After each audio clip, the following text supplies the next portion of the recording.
Welcome into Hittin' Hard with Jon Chuckery here on Locked On Sports Atlanta. Today on the show, a much-needed win for the Hawks last night. Why is there so much angst against Trae Young and what my gut tells me is going to happen at the deadline? It's all next. It's Hittin' Hard with Jon Chuckery, Locked On Sports Atlanta. This is Hittin' Hard with Jon Chuckery, part of Locked On Sports Atlanta. And it starts now.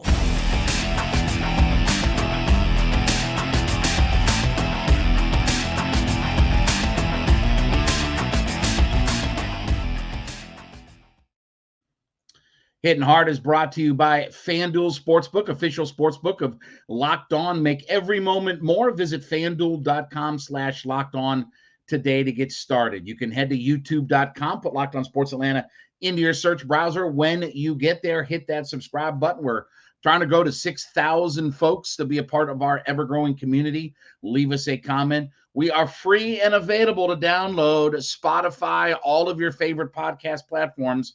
We can be found on all of those.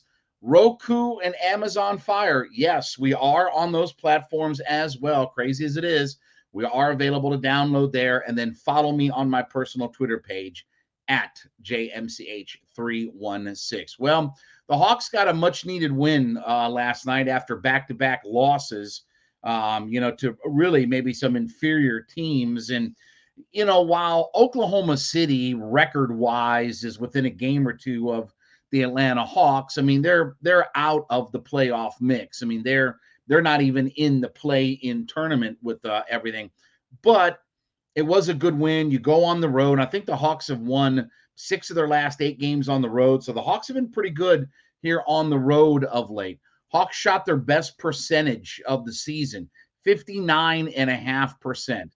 And Trae was really good last night. I mean, listen, he had a monster night last night. I think he moved into the second place of, among guys that are 25 years or younger for the most 20-point, 10-assist games in the NBA. I think Isaiah Thomas has the record. So a lot of good things that came out of last night. But one thing stood out to me. One thing that stood out to me was, and I keep going back to saying some of the same things, but did you see the steal or I should say the block shot against SGA last night that pretty much sealed the game up?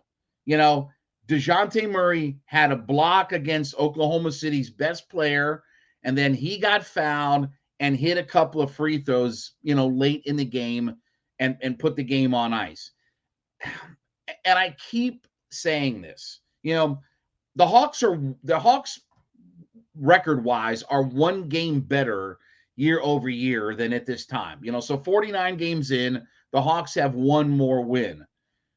But I keep going back to this team would have lost a lot of these. There's a whole bunch of these games that this team would have lost last year. And I don't know if they're, people ask me, well, are the Hawks better? Are they worse or this or that? I don't know.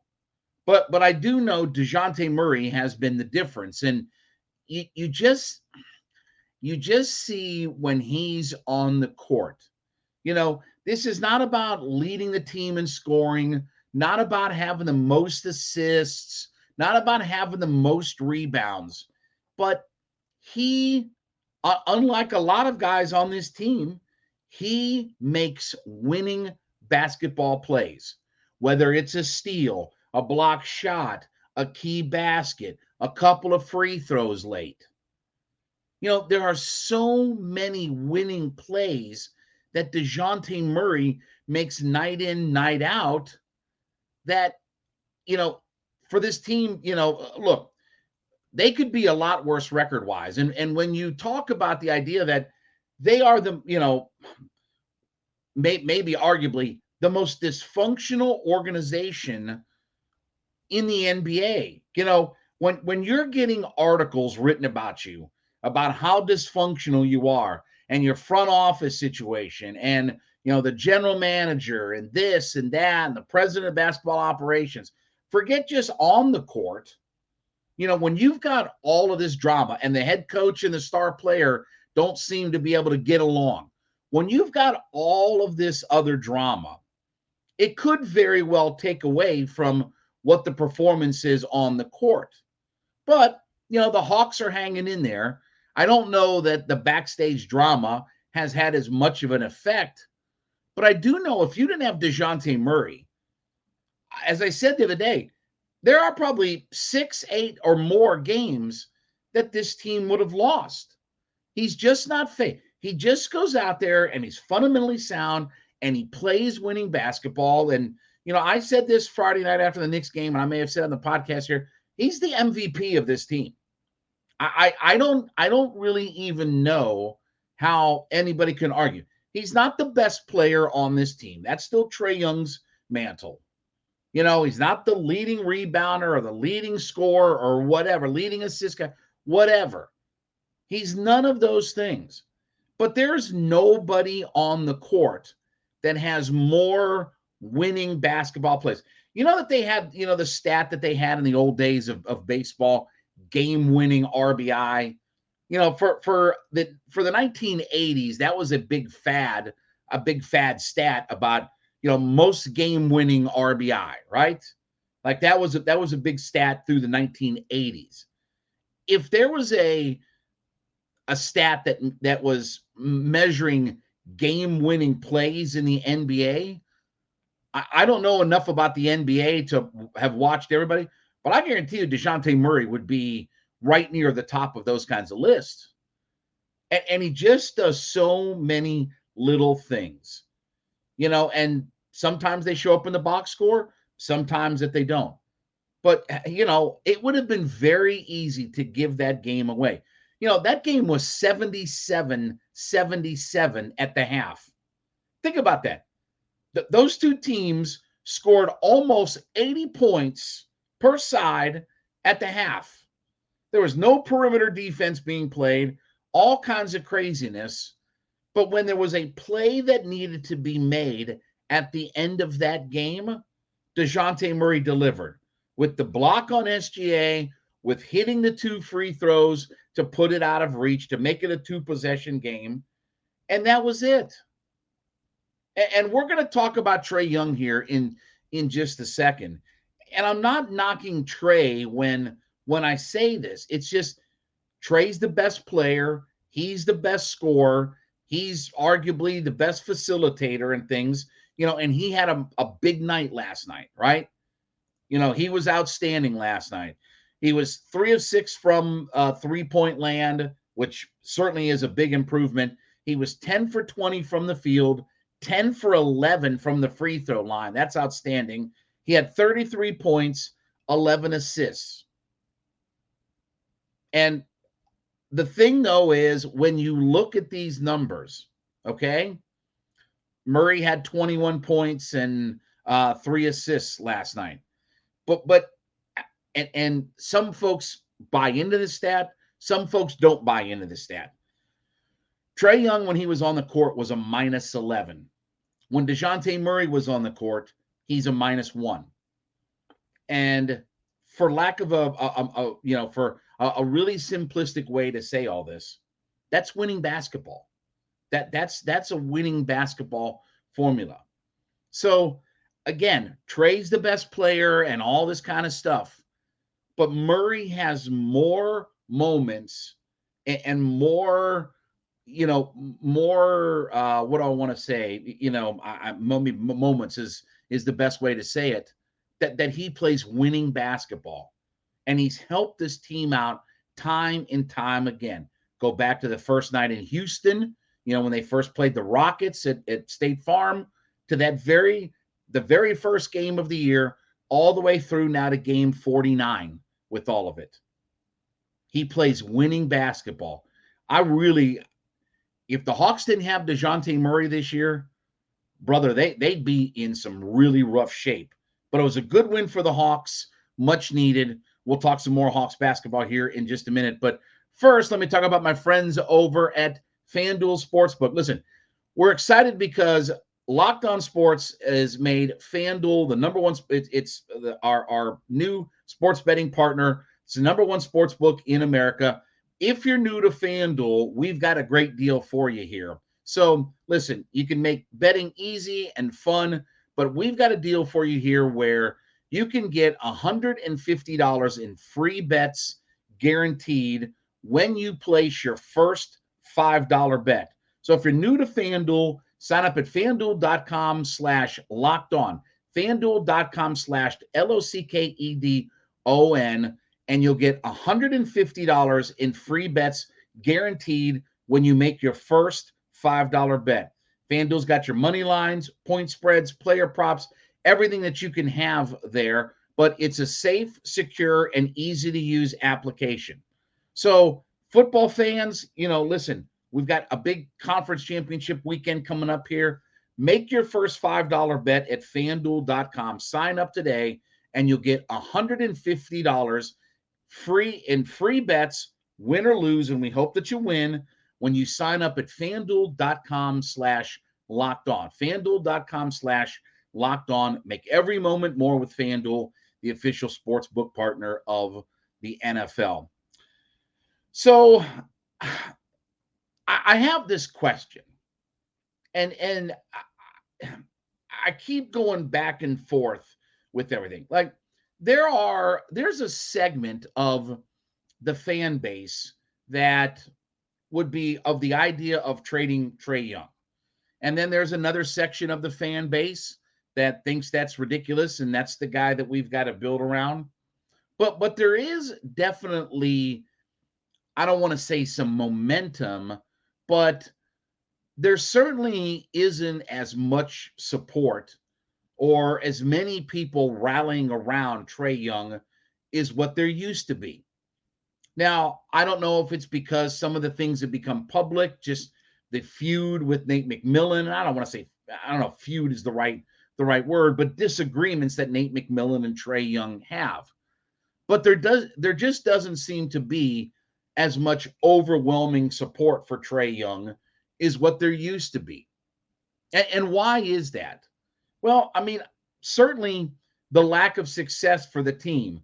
When Trae Young is making super max money, like he's not just making max money, he's making super max money because he got third team All NBA last year, kicked in all the super max deals and everything like that. So when you have a guy that's making super max money, everybody's going to point to him. Now, have they built the best roster around him? No, but it's not like he's played with bums. I mean, we've talked about their starting five when healthy. So look at it from this year. Murray, Trae, Hunter, Capella, and John Collins. That's a pretty good starting five. You've got a decent wing defender in Hunter. You've got a guy who can do some inside-outside stuff in John Collins. You have one of the better rebounders in the NBA and a pretty decent rim protector. And then you should have a dynamic backcourt. Trae's a star in the league. Dejounte Murray is one of the best two-way players in the entire NBA. But it doesn't feel like there's as much love for Trae Young as what there's been.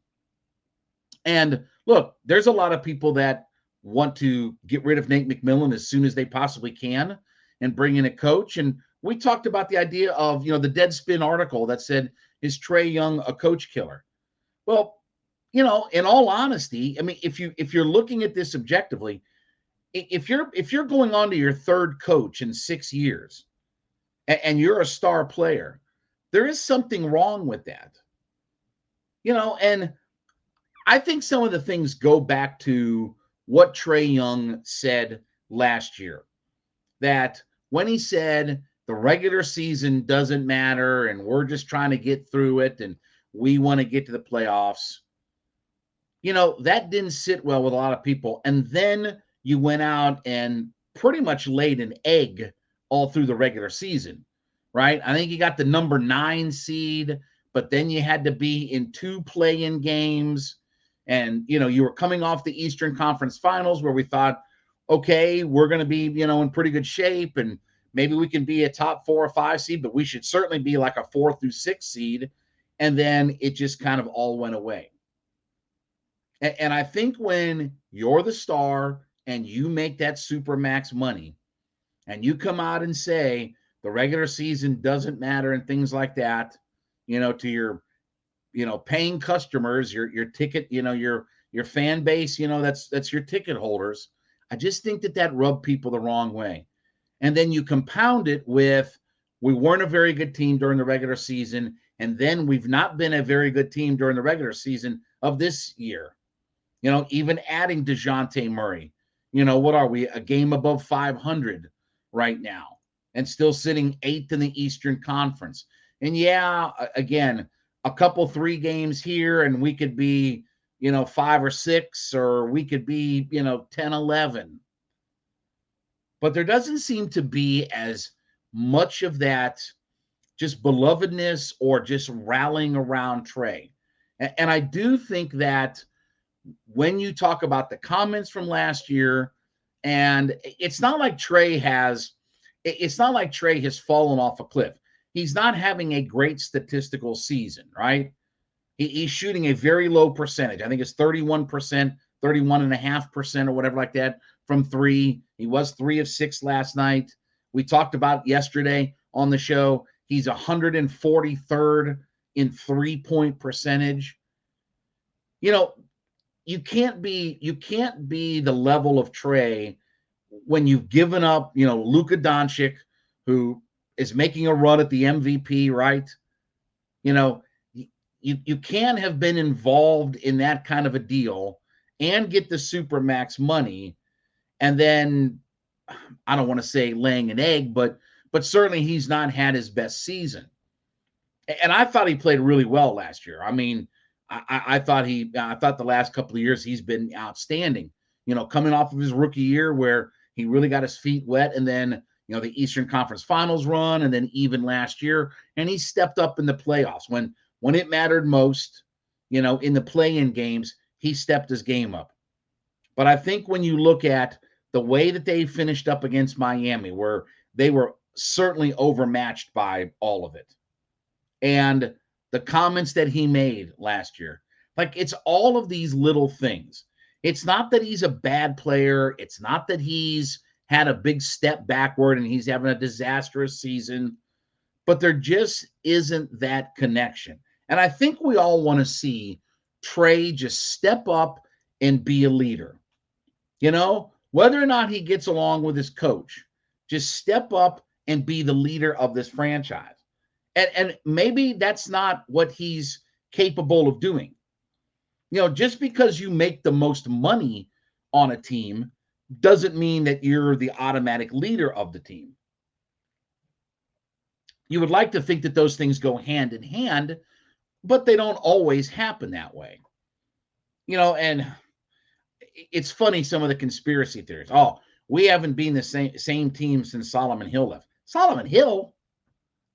Like, if that's the guy that's been the big difference between us being a, top tier team in the Eastern Conference ready to make a playoff run, and we're just literally playing, getting in the playing round. If Solomon Hill's that big of a difference, then we've got all the wrong guys. We've got all the wrong guys. Collins, Bogey, Hunter, we got all the wrong guys. But you would just think that this franchise should be better. And, maybe Dejounte Murray has acquiesced a little bit. Maybe he looks at this as Trae Young's team. But I would love to see Dejounte Murray step up and take a little bit more of a leadership role. It's going to be fascinating to see. You have Dejounte Murray for this year, and then you've got him for next year. But then after that, he's an unrestricted free agent, and he could very much walk. I'm going to be very curious to see if the Hawks hitch their wagon to him, because he's going to be a max money caliber player, right? Like, he's probably going to get a contract bigger than what John Collins has. And we'll talk about that here in just a minute. He's probably going to get a bigger contract than what John Collins is, getting. I think it's 5 for $125 or whatever like that. He's going to get, a max type of deal. But there just seems to be some kind of chromosome missing that this franchise isn't better.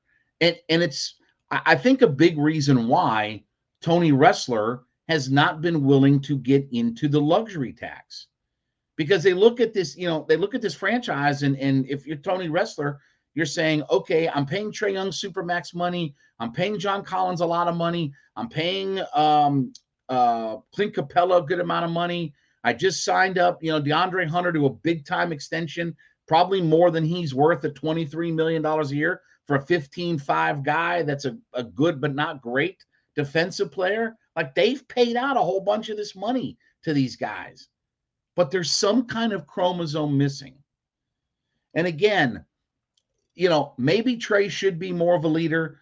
Maybe that's the responsibility that you have when you come along and you're the highest paid guy and you're a super max guy, right?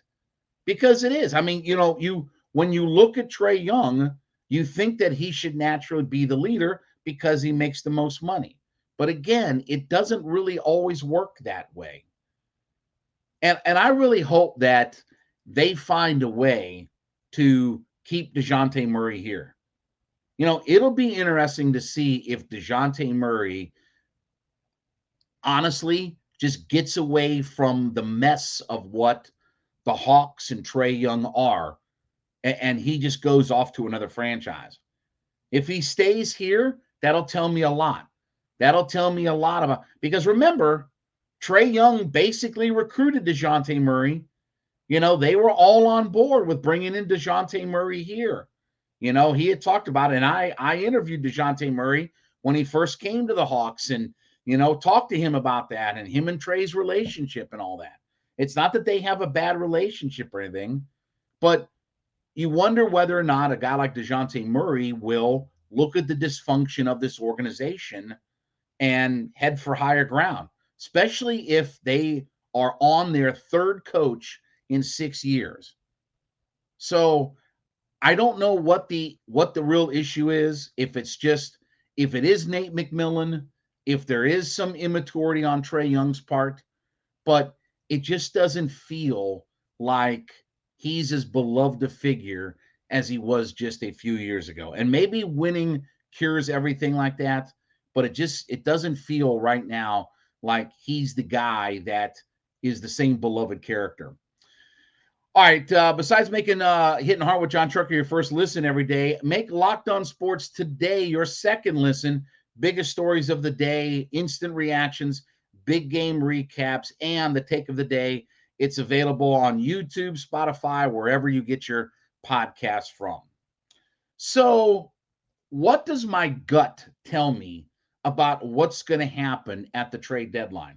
Are the Hawks buyers or are they sellers? Well, I don't think the answer is as easy as just pick one side or the other. I think they're going to be a little bit of both. So let's go through a couple of scenarios, okay? John Collins. There has been more and more momentum about the idea of general managers across the league are not picking up the phone to put together any kind of trade scenario for John Collins. It's a big-time contract, and the production versus the contract doesn't match. And unless the Hawks, now let me repeat this, unless the Hawks are willing to offer a good compensation package, John Collins isn't going to be moved. And, we talk about the things that Travis Schlenk did, a lot of the good things. Well, this contract's not proving out to be a very good thing for the Atlanta Hawks at the end of the day. And again, he's not a max player, but a $25 million guy that just kind of, can't get in the flow and the rhythm offensively at times. And he's played well at times. I mean, I think John's had a pretty solid season. Last night he's got 19 points and 10 rebounds. He should be a double-double guy every single night. But that contract is proving to be and I understand coming off the Eastern Conference Finals and you felt like you had to sign him and all this kind of stuff. I'm not mad that John Collins is here and he's, getting the $25 million. But if you're realistically looking at moving him, the contract probably doesn't match. And there's reports that a lot of general managers just aren't in the marketplace to take on John Collins and his contract, when you have to give up assets and things like that. Now, Bogdan Bogdanovic, I think he's the number one guy that will be moved at the deadline. So, and we go back to the money aspect of it. So Bogey has a player option for next year, okay, that is just over $18 million. Now, Bogey certainly won't get that kind of number from another team. Do you run the risk, if you're the Atlanta Hawks, of you keep Bogey on the team and then he's got a player option at the end of the year if he picks that thing up? Because look, he certainly didn't come into the year healthy, coming off a year last year where, he was hurt at the very end of the year. And then, he was coming in the offseason hurt and he missed a whole bunch of time. Do you run the risk, if you're the Atlanta Hawks, about you keep him on the roster to make a playoff run, and then he picks up that $18 million option on his contract, and now you're kind of stuck with him until you can maybe get to the trade deadline? I don't know that the Hawks want to do that. I don't know that they want to roll the dice. And again, we come back to the money aspect of it, because Tony Ressler, and I think that this has been a conscious effort from him, hasn't been willing to get into the luxury tax. He's not dipped his toe in. They're getting right up to that edge, right? They're getting right up to the edge of the pool to where momentum is going to put them in the water no matter what. And again, I'll say that the natural attrition of some of these contracts, as guys make more money and things like that, it's going to put you into the luxury tax. How far into the luxury tax that you want to go, is a different story. So I don't think that they roll the dice with Bogey, and I think that they do everything that they can to move him. Now, whether or not you consider that an addition, a subtraction, whatever like that, they're not going to probably get a lot in return for a guy like Bogey, who, by and large, he can certainly just play out the rest of the year. And if he doesn't pick up his option, he'll become a free agent after that. So if you're another team, you have to be wary of what's going on with Bogey. But I think Bogey's going to be on the move. I think Collins is going to stay put. I think at best they're going to add a low-tier bench piece or two, maybe a defensive-minded guy, because they kind of have their point guard in Holiday. They've got, AJ Griffin, who can score. I don't know that they'll replace a Bogey with his scoring, but maybe somebody defensive-minded. So I think that they'll move on from Bogey. They'll, for lack of a better term, be stuck with John Collins and maybe just add at best a bench piece or two that are low-tier kinds of guys that don't cost them a whole lot of money, that puts them in any kind of luxury tax danger. It may not be the place where Hawks fans want to be, but it's just the reality of the situation. I don't know that they'll risk having Bogey on the roster to pick up his player option, and I don't think that they want to immediately go into any kind of luxury tax situation. You're kind of like in a real gray area of in between with this Atlanta Hawks roster.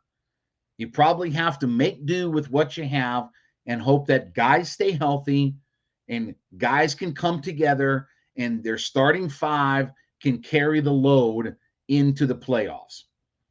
All right, thank you so much for making Hittin' Hard with Jon Chuckery your first listen every day. Make Locked On Sports Today your second listen.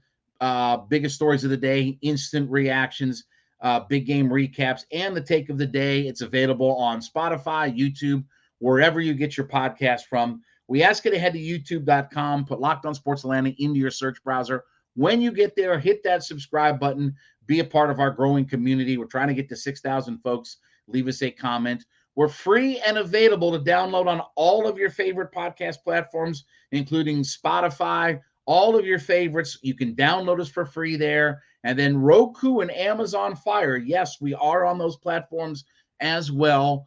We can be found there. Leave us a review on everything that you do, a 5-star review for everything that you be involved in. And then follow me at JMCH316 on my personal Twitter page. We'll have a little bit of fun tomorrow. We'll preview the Royal Rumble and get into some other things. This has been Hittin' Hard with Jon Chuckery, Locked On Sports Atlanta.